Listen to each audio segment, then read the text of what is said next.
नमस्कार प्रिय दर्शकों, आप सभी का स्वागत है सावन व्रत की चमत्कारी कथा के तीसरे और चौथे अध्याय में। चलिए अब आगे बढ़ते हैं उस मोड़ की ओर जहां सुधीर की श्रद्धा की होती है असली परीक्षा। और शुरू करते हैं आज का अध्याय, श्रद्धा और परीक्षा। सावन का तीसरा सोमवार था। आकाश में बादलों की गड़गड़ाहट और वातावरण में भक्ति का उत्साह।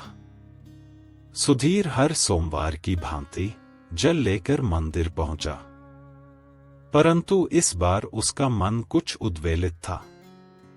जीवन की कठिनाइयों ने उसे थका दिया था। घर में राशन नहीं, मां बीमार और शरीर अशक्त। उसने शिवलिंग पर जल चढ़ाया और आंखें बंद करके बोल पड़ा, हे भोलेनाथ, क्या मेरी भक्ति अधूरी है?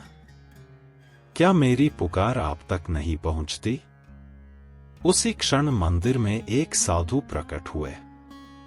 उनका शरीर धूल से भरा, आंखों में दिव्यता और वाणी में मधुरता। उन्होंने मुस्कुराते हुए कहा, भक्त, शिव कभी परीक्षा लिए बिना कृपा नहीं बरसाते। जिनकी श्रद्धा अडिग रहती है वही शिव की कृपा के अधिकारी होते हैं। सुधीर ने साधु को प्रणाम किया। वे बोले, कल सुबह तक कुछ ऐसा होगा जो तुम्हारी श्रद्धा की पराकाष्ठा को सिद्ध करेगा। लेकिन ध्यान रखना, चाहे जो हो, डगमगाना मत। अगली सुबह सुधीर के घर से पास के गांव में खबर फैली, एक बड़ा साहूकार शिवलिंग के समीप आकर अचेत हो गया था। लोग एकत्र हुए, लेकिन सुधीर को बुलाया गया। कारण? उस साहूकार ने अचेत होने से पहले सिर्फ एक नाम लिया था, सुधीर। सुधीर पहुंचा, शिवलिंग के पास बैठा और वही बेलपत्र और गंगाजल चढ़ाकर प्रार्थना की। तभी साहूकार की आंखें खुली। वह रो पड़ा और सुधीर के चरणों में गिर गया। तेरी भक्ति ने मुझे जीवनदान दिया है। मैं तुझे जीवन भर का सुख दूंगा। सुधीर ने हाथ जोड़कर कहा, मैं कुछ नहीं, यह तो शिव की लीला है। मैं तो बस उनका सेवक हूं। शिव भक्त की सच्ची परीक्षा तब होती है जब उसका मन डगमगाता है। पर यदि वह विश्वास बनाए रखे, चाहे कितनी भी कठिनाई हो, तो महादेव स्वयं उसके दुख हर लेते हैं। श्रद्धा और परीक्षा एक ही सिक्के के दो पहलू हैं। जो हर परीक्षा में शिव को स्मरण करता है, उसके लिए हर राह आसान हो जाती है। सावन का महीना सिर्फ व्रत नहीं, अपने भीतर शिव को जागृत करने का अवसर है। अध्याय 4, शिव की कृपा और वरदान। उस दिन के बाद सुधीर की पहचान पूरे गांव में फैल चुकी थी। लोग उसे अब केवल एक साधारण युवक नहीं, बल्कि भोलेनाथ का सच्चा भक्त कहने लगे थे। साहूकार ने उसके चरणों में बैठकर माफी मांगी और कहा, तूने मेरे प्राण बचाए, अब ये जीवन तेरा है, जो चाहे मांग ले।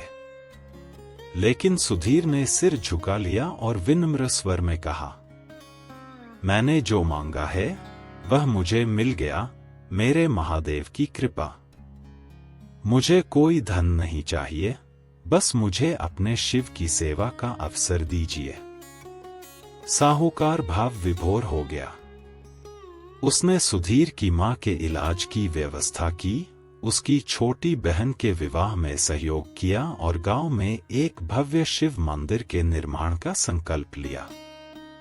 शिव का चमत्कार। मंदिर निर्माण शुरू हुआ। उस दिन सावन का अंतिम सोमवार था। गांव के सभी लोग मंदिर के भूमि पूजन में शामिल हुए। जब सुधीर ने भूमि पर पहला बेलपत्र रखा और ओम नमः शिवाय कहा, तभी आकाश से मंद प्रकाश उतरा। सभी स्तब्ध थे। लोगों को लगा जैसे शिव स्वयं वहां उपस्थित हो गए हों। वातावरण में दिव्यता, घनघोर बादल और शंखनाद होने लगे। सुधीर की आंखों से अश्रुधारा बह निकली। उसने हाथ जोड़ते हुए कहा, हे भोलेनाथ, आपने मेरी भक्ति को स्वीकार किया। अब मुझे जीवन भर आपकी सेवा का अवसर दें। उसी रात स्वप्न में शिव प्रकट हुए और बोले, वत्स, तू सच्चा भक्त है। तेरी श्रद्धा और सेवा भाव से मैं प्रसन्न हूं। यह मंदिर युगों तक भक्ति का प्रतीक रहेगा। तुझे जहां भी कष्ट होगा, मेरा नाम तुझे संबल देगा। यह कथा हमें सिखाती है कि सच्ची श्रद्धा, बिना किसी स्वार्थ के की गई भक्ति, शिव को भी विवश कर देती है अपने भक्त की रक्षा के लिए। जब जीवन कठिन लगे तो हार मत मानो, बस ओम नमः शिवाय बोलते रहो। शिव हर संकट हरते हैं। यदि आपको यह अध्याय प्रेरणादायक और भावपूर्ण लगा हो तो कृपया इस वीडियो को लाइक करें, चैनल को सब्सक्राइब करें और कमेंट में लिखें हर हर महादेव।